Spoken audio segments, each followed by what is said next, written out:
कैसे बनते हैं। चलिए क्रियाकलाप 3। जल का आधा भरा गिलास लीजिए। गिलास को बाहर सूखे कपड़े से पोंछिए। जल में कुछ बर्फ डाल दीजिए। 1-2 मिनट तक प्रतीक्षा कीजिए। गिलास के बाहरी पृष्ठ में होने वाले परिवर्तन को प्रेक्षण कीजिए। किसी गिलास की बाहरी सतह पर जल की कुछ बूंदें रखकर बर्फ युक्त जल को गिलास से बाहरी सतह बाहर की हवा को ठंडा कर देती है और जल बाष्पन गिलास की सतह पर संघनित हो जाता है। जो संघनन के इस प्रक्रम में हमने अध्ययन 5 के क्रियाकलाप में देखा था। देखिए इस प्रकार से जल को पृथ्वी के पृष्ठ पर पुनः वापस लाने के लिए संघनन प्रक्रम की एक महत्वपूर्ण भूमिका। यह कैसे होता है?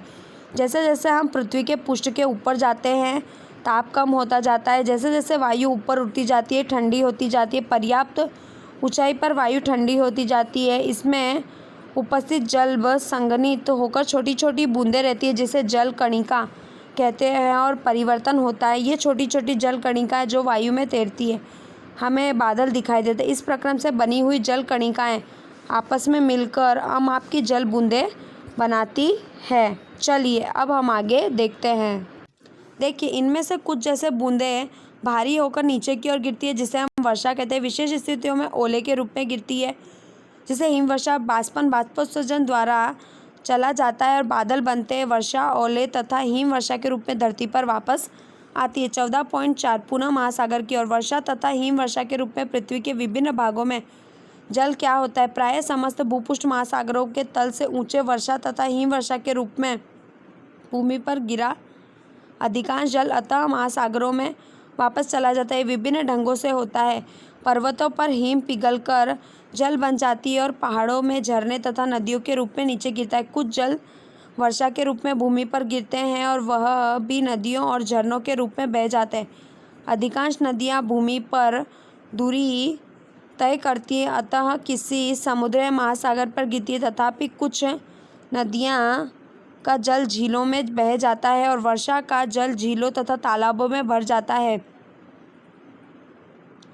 वर्षा के जल में कुछ भाग भूमि द्वारा सोख लिया जाता है और मृदा में लुप्त हुआ प्रतीत होता है। इस तरीके से जल का कुछ भाग बाष्पन तथा बाष्पोत्सर्जन द्वारा वायु में चला जाता है और जब शेष भाग धीरे धीरे भूमि पर नीचे सरकता है तो भौम जल के रूप में उपलब्ध होता है। जैसे कुओं में भौम जल, इसी प्रकार से झीलों स्रोतों में भौम जल, हैंडपंप नल कुआं खींचा गया भौम जल ही आता है। इसी तरह हैंडपंप नल के उपयोग से नलकूप द्वारा भौम जल प्राप्त करने के लिए गहरी खुदाई की आवश्यकता होती है।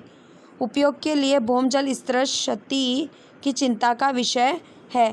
पहली एक चिंता को आपसे बांटना चाहती है उन क्षेत्रों में जहाँ भूमि वनस्पति बहुत कम है, बिल्कुल भी नहीं है। वर्षा जल शीघ्र बह जाता है। बहुत से ऐसे जगह जहाँ अधिकांश में हम देखते हैं अधिकांश जमीन प्रकृति से ढकी हुई होती है और भूमि में रिसाव बहुत कम होता है।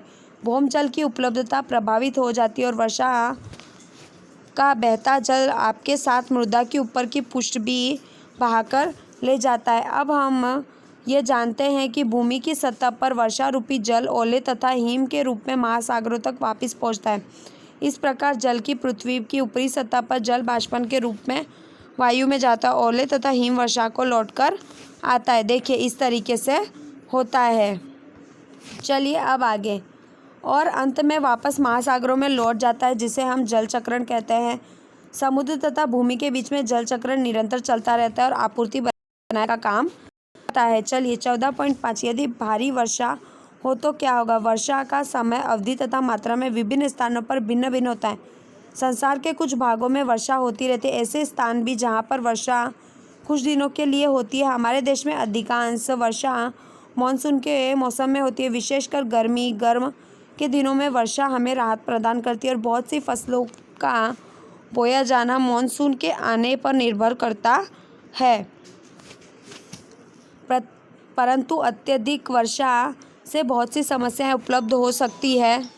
देखिए आगे झीलों तथा तालाबों का जल स्तर बढ़ता रहता है। ऐसा होने पर जल का एक बड़ा क्षेत्र फैलकर बाढ़ के रूप में बह जाता है। खेतों वनों गाँव तथा शहरों में जलमग्न कर देता है। हमारे देश में बाढ़ के फसल पालतू जानवर संपदा मानव के जीवन के लिए अपार क्षति होती है। चलिए अब आगे बाढ़ के समय पर होने वाले जीव भी बह जाते हैं। बाढ़ का जल उतरता है तो जीवन थल भाग में फंसकर मर जाते हैं और वर्षा में भूमि पर रहने वाले जीवों को प्रभावित करते। चलिए, यदि काफ़ी समय तक वर्षा न हो तो क्या होगा? क्या आप कल्पना कर सकते हैं कि किसी क्षेत्र में 1 वर्ष या उससे अधिक समय तक वर्षा न हो तो क्या होगा? बाष्पन एवं बाष्पोत्सर्जन द्वारा मृदा से लगातार जल की क्षति होती रहती है, क्योंकि वर्षा द्वारा जल नहीं लाया जा सकता, इसीलिए मृदा सूख जाती है और उन क्षेत्रों में तालाबों कुओं में जल स्तर गिर जाता है और कुछ सूख भी जाते हैं और भौम जल की भी कमी हो जाती है। इससे सूखा रह जाता है। भूमि की स्थिति में खाद्य नल चारा प्राप्त करने में दुर्बल होता है। कदाचित हमारे देश में संसार में कुछ भागों को सूखा रहना पड़ता है। जानकारी के लिए, इन क्षेत्रों में ये लोग कठिनाइयों का सामना भी करना पड़ता है। परिस्थितियों में पशु वनस्पति क्या होता होगा? माता तथा अड़ोसी पड़ोसी तथा समाचार पत्रों से आप इसकी चर्चा कर सकते हैं। चलिए अब आगे देखिए, हमें बताया गया है कि पृथ्वी पर उपलब्ध जल केवल छोटा भाग ही, परंतु जैसे पौधे, जंतु तथा मनुष्य के लिए उपयोगी उपयुक्त होता है। अधिकांश जल महासागर सीधे ही उपयोग में नहीं लाया जा सकता। भौम जल का स्तर अत्यधिक गिर जाता है। भौम जल की और अधिक उपयोग नहीं कर सकते हैं। पृथ्वी पर जल की कुछ मात्रा समान रहती है, परंतु उपयोग के लिए उपलब्ध जल की मात्रा अत्यधिक सीमित रहती है। अति उपयोग के कारण घटती जा रही जल की मांग प्रतिदिन बढ़ती जा रही है। जनसंख्या में वृद्धि होती जा रही है, साथ साथ जल का उपयोग करने वाली संख्या भी बढ़ती जा रही है। बहुत से नगरों में भरने के लिए लंबी कतार दिखने एक साधारण दृश्य होता है। खाने की वस्तु के उपलब्ध उद्योगों में जल की अधिकी मात्रा प्रयोग किया जा रहा है। इन्हीं कारणों से संसार में बहुत से भागों में जल की कमी हो गई है। इसीलिए यह आवश्यक है कि जल का विवेकपूर्वक उपयोग किया जाए। हम सावधानी से बरतेंगे तो जल व्यर्थ नहीं होगा। चलिए अब आगे, वर्षा के जल संग्रहण कैसे किया जाता है? वर्षा में जल संग्रहण एकत्रित करना, उसका भंडारण कर प्रयोग करना जल उपलब्धता में वृद्धि कर एक उपाय है। इस उपयोग द्वारा वर्षा का जल एकत्रित कर वर्षा जल संग्रह कहते हैं। जल संग्रहण मूल मंत्र है कि जल जहाँ भी गिरे वहाँ एकत्रित हो जाए। जल का क्या होता होगा? ऐसे शहरों में गिरता है जहाँ पर क्रकटी सड़कें, मकान, यह नलियों में बह जाता है। क्या होता होगा? वर्षा की जल की कुछ भाग बहकर नदियों, झीलों तक पहुँचता है और बहुत दूरी पर हो तो क्योंकि यह जल हमारे चारों ओर भूमि पर वापस नहीं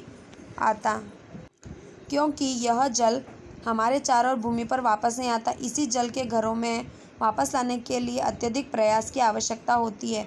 वर्षा जल संग्रहण के लिए 2 प्रकार की चीज़ें अपनाई जाती। छत के ऊपर वर्षा जल संग्रह, इस प्रणाली को भवनों छत पर एकत्रित कर वर्षा के जल के भंडारण टैंक पाइप द्वारा पहुंचाया जाता है। और जल छत पर उपस्थित मिट्टी के कणों हो सकते हैं जिन्हें उपयोग में लेकर पहले निस्यंदित कर आवश्यक हो सके भंडारण कर टैंक एकत्रित किया जाता है। पाइपों द्वारा जमीनों किसी गड्ढे में या भौम जल के अंदर इनकी पूर्ति की जाती है। एक दूसरा विकल्प है कि सड़क के किनारे बनी नलियों के द्वारा एकत्रित कर भूमि में सीधे पहुंचाने का काम किया जाता है। चलिए अब आपका ये पाठ यहाँ पर समाप्त होता है, जिसमें हमने जल के बारे में जानकारी ली।